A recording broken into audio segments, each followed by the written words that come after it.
Has anybody told you how wonderful and magnificent you are today? Well, damn it, that's what I'm here for. So you get your butt in that mirror and you tell yourself, I love you. I love me.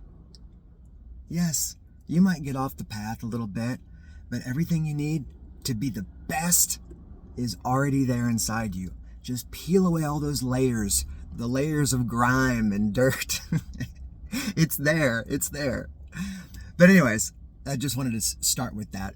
But the main point of the video today is, sometimes people say my diet is a bit extreme, but and I eat mostly fruits and vegetables. I'm a frugivore, fruitarian, mostly raw vegan. Sometimes I'll go off the path a little bit too, but usually this is typically what I'm eating, is mainly fruit.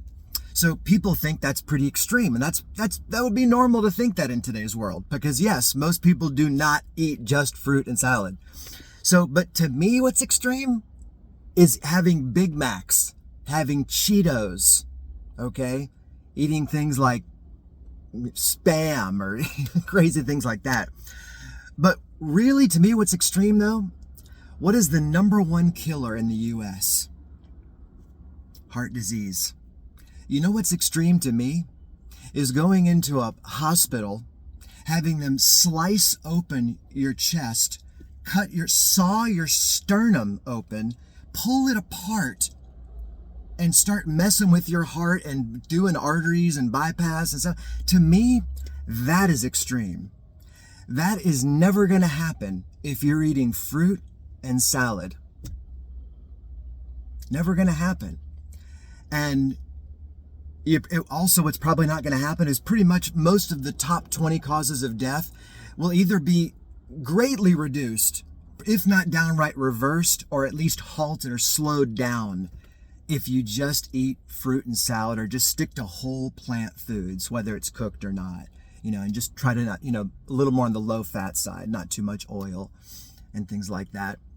But if you just stick to whole plant foods, guys, a lot of those top 20 causes of death, don't even have to worry about it. Stroke, cancer, autoimmune diseases, diabetes, obesity, arthritis, the list keeps going. And yes, there are some extenuating circumstances, of course, and other things can get you to. I'm not saying every single cancer. I'm just saying in general, you can guard yourself from most of these things if you just focus on the fruit and salad.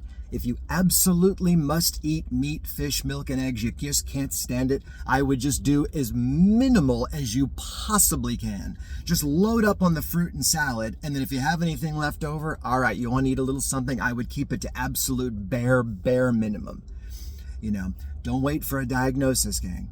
Don't wait for a diagnosis. Anyway, so to me, eating fruit and salad, that's just completely natural. It's actually, I always call myself radically natural. Just because most of the world isn't doing it doesn't mean it's right, doesn't mean it's necessarily wrong.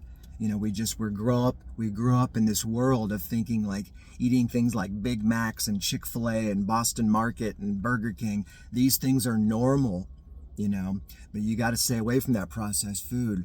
We got to watch that refined sugar and the refined white flour, carbohydrate, snacky stuff.